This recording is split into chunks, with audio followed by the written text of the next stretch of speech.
제가 봤을 때는 소홀히 할 수 없는 비용이거든요. 꼭 가져가셔야 되는 필수 지원 사업 중에 하나다라는 거를 꼭 명심을 하셔야 되고요. 그래서 누가 돈 준다는 거 가장 잘 챙기시고, 이거 저희가 다 서류 만들어 드리니까 너무 걱정하지 마시고 이거 꼭 잘 챙기셔라. 그래서 여러분들이 돈이 없어서 법인회생을 못한다? 적어도 중소기업에서는 해당되지 않는 말이에요. 안녕하세요. 기업회생연구소 이상형 변호사입니다. 법인 회생을 하시려는 분들이 가장 여러분들이 민감하게 생각하실 수 있는 부분이 뭘까요? 바로 돈이잖아요. 비용. 오늘은 법인 회생의 비용에 대해서 한번 설명을 드릴 건데요. 대부분 그건 알고 있어요. 회생을 하는 데만 해도 수천만 원이 들어간다 라는 건 다들 알고 있는데, 뭐가 발생하고 그거를 또 어떻게 하면 좀 부담을 덜 수 있나, 이런 거에 대한 꿀팁을 제가 좀 알려드리려고 하는데요. 잘 따라오세요.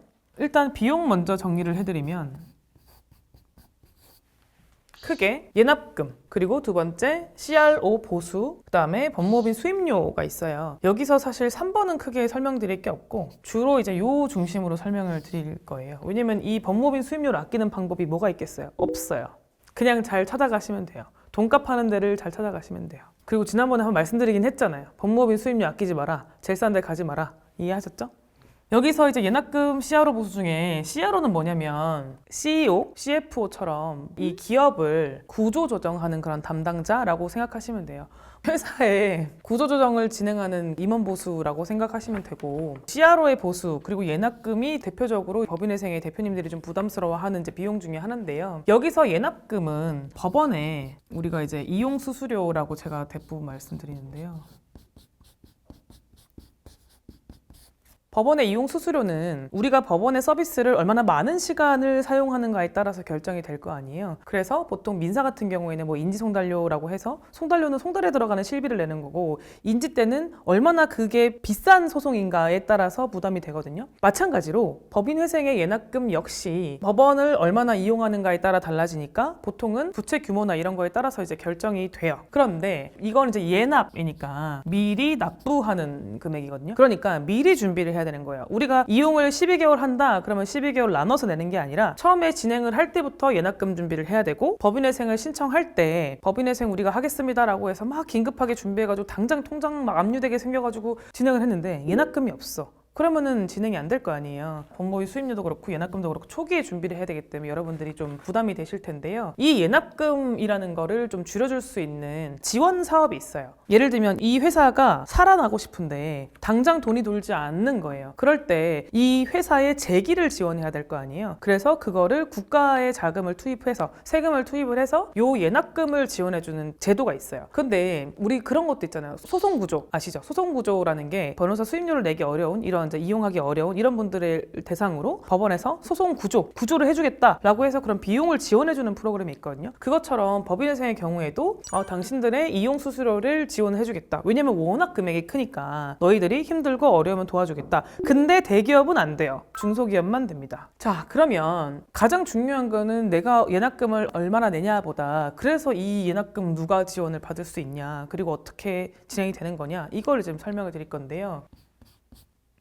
주체가 누구냐? 중진공. 중소기업 임원분들, 중소기업을 운영하시는 분들은 대부분 중진공이라는 기관과 굉장히 친하실 거예요. 중진공은 중소벤처기업진흥공단인데요. 여기서 그 예납금 지원 사업을 진행을 하고 있어요. 이게 프로세스가 어떻게 되냐면, 저희가 법원에 법인회생을 신청하는 그 절차에 대해서는 제가 지난번에 설명을 드렸잖아요. 그러면은 법원에 접수, 뭐를? 신청서를 하고 나서 예납금이 나와야 지원을 할 거 아니에요. 얼마인지를 중진공은 모르겠죠. 그래서 예를 들면 3천만 원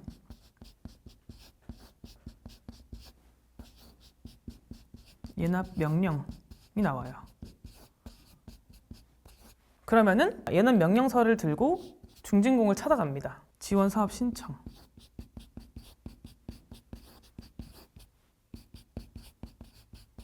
그러고 지원 결정을 받으면 이 금액에 대한 일부가 보전이 되는데, 보통은 지급 비율이 있어서 뭐 전액이 다 나오는 것보다는 일부가 나오는 경우가 많고, 한 8, 90% 정도 나온다고 보시고, 최대 3천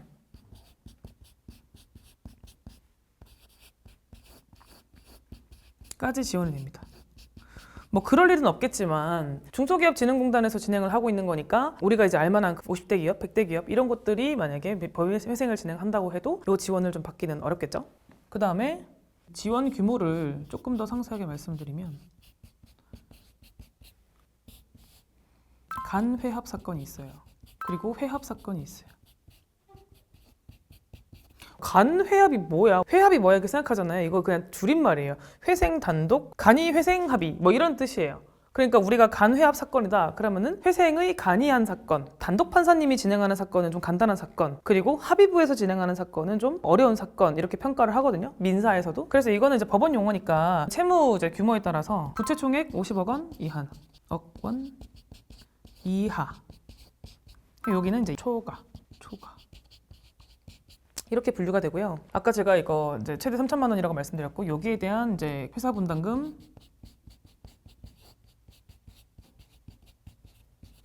금이 이제 10%에서 한 40% 정도로 이제 결정이 됩니다. 내가 3천만 원이 만약에 예납금으로 나온다고 하더라도 어떤 분들은 300만 원만 낼 수도 있는 거고 600만 원 낼 수도 있는 거예요. 그래서 이거는 그럼 어떻게 결정이 되느냐? 필요 서류가 있어요. 이게 이제 만만치 않아요. 필요 서류가 뭐가 있을까요? 재무제표 같은 것들.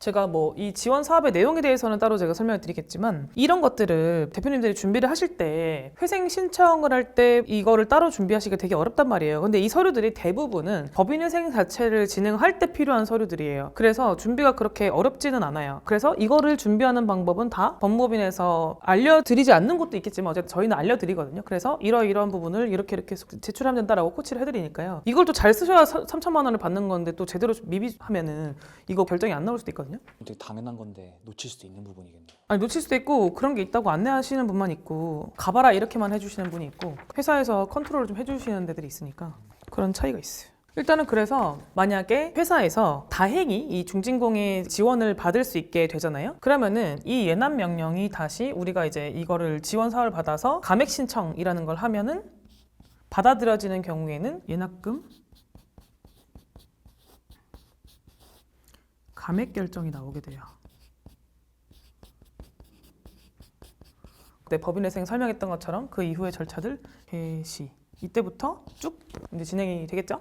그래서 이런 절차가 있고요. 지원 사업이잖아요. 여러분들 지원 사업 많이 받아보셔서 아시겠지만 이거는 예산이 있잖아요. 그러니까 제가 그 예산 규모까지는 알 수 없지만 보통은 2025년도에 예산이 작년에 결정이 돼서 1월부터 풀리잖아요. 그러면 이 예산이 마감이 되면 이 사업은 이용할 수가 없는 거예요. 그러니까 대표님들이 만약에 11월이나 12월에 법인회생을 해야지 라고 하시면은 못 받는 거예요. 왜냐면 사업의 예산이 다 소진되었기 때문에. 그래서 보통은 한 10월이면 거의 끝나거든요. 그래서 저희가 체감상 이분들 예납금 지원 받을 수 있는데 못 받는다 라고 하면 거의 예산 소진인 경우가 많아서 법인회생을 특히나 이제 고민을 하고 계신 분들은 만약에 10월, 11월이면 넘어가라고 할 수는 좀 없고 미리미리 좀 하셔가지고 예납금 지원 사업을 신청을 해야 된다. 그래서 이것마저도 우리가 법인회생을 할 때는 시기적으로 좀 고려해야 되는 포인트이기도 해요.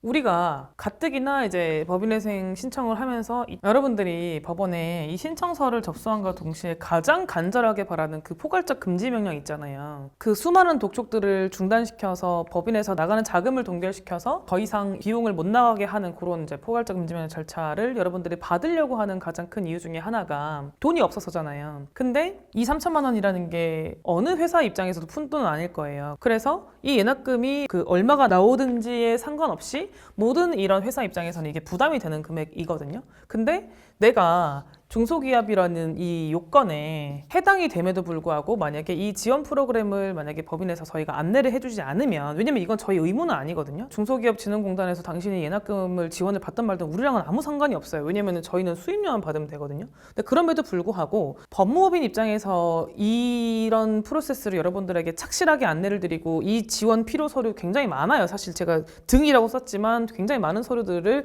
빠른 시일 내에, 이거 15일 내에 준비해야 되거든요. 저희 이런 거 보통 한 건 접수할 때 밤새서 접수한단 말이에요. 근데 그럼에도 불구하고 이런 부분들을 악착같이 준비해서 같이 준비하자 이거 하셔라 하는 이유가 뭐냐면 이 법인회생 장기 프로세스 아닙니까? 그러니까 10년짜리 프로그램인데 10년 동안 여러분들이 가장 신경 써야 될 건 뭐예요? 당장 회사를 살리기 위한 조치를 하는 거잖아요. 그러면은 살리기 위한 조치의 가장 첫 단계에서 새는 비용을 막고 받을 수 있는 거 받고 돈을 아끼고 하는 그런 모든 것들이 포함될 거 아니에요. 그 중에 첫 번째가 어떻게 숨통을 트일 거냐. 3천만 원이면은 이게 몇 명분의 직원의 임금일 수도 있는 거예요. 근데 임금은 뭐예요? 안 까요. 다 줘야 돼. 안 주면 대표자 구속. 아시죠? 그 봤잖아요. 대유 위니아. 제가 또 설명을 드리겠지만 이런 것들이 쌓이게 되면 대표자에게 처벌이 되고 처벌이 되면은 회사를 어떻게 살려요? 깜빵 가 있는데. 제가 봤을 때는 소홀히 할 수 없는 비용이거든요. 그러니까 챙길 수 있는 거 여러분 그런 사업을 정상적으로 운영을 하실 때도 지원 사업 되게 잘 챙기시잖아요. 그러니까 이런 것들은 꼭 가져가셔야 되는 필수 지원 사업 중에 하나다라는 거를 꼭 명심을 하셔야 되고요. 그래서 처음에 이런 거 신청을 할 때 이거 준비하고 얼마나 바빠요. 막 독촉하고 막 가압류 뭐 이거 준비도 해야 되고 서류 좀 준비도 해야 되고 그 중에 가장 핵심이 이거다. 누가 돈 준다는 거 가장 잘 챙기시고 이거 저희가 다 서류 만들어 드리니까 너무 걱정하지 마시고 이거 꼭 잘 챙기셔라. 그래서 여러분들이 돈이 없어서 법인회생을 못한다? 적어도 중소기업에서는 해당되지 않는 말이에요. 왜냐면은 법무법인 수임료 분할해드려요. 이거 법원에서 일부 깎아드려요. 연합 감액 우리가 받아드려요. 물론 장담할 수는 없어요. 하지만 받을 수 있으면 다 받게 해드린다. 여러분들이 11월, 12월에 와가지고 안 되는 건 어쩔 수 없어요. 그래서 법인회생의 비용은 크게 이렇게 구성이 되어 있다. 나머지 자잘한 비용들은 다 생략하고 이 부분을 준비해야 되는데 가장 큰 금액, 연합금. 여러분들이 연합금 가장 많이 좀 부담스러워 하시니까 그 연합금을 감액받을 수 있는 그런 방법이 있다라는 거를 오늘 소개해드리고 싶어서 설명을 좀 드려보았습니다. 궁금하신 사항 있으시면 댓글로 남겨주시면 답변해 드릴게요. 감사합니다.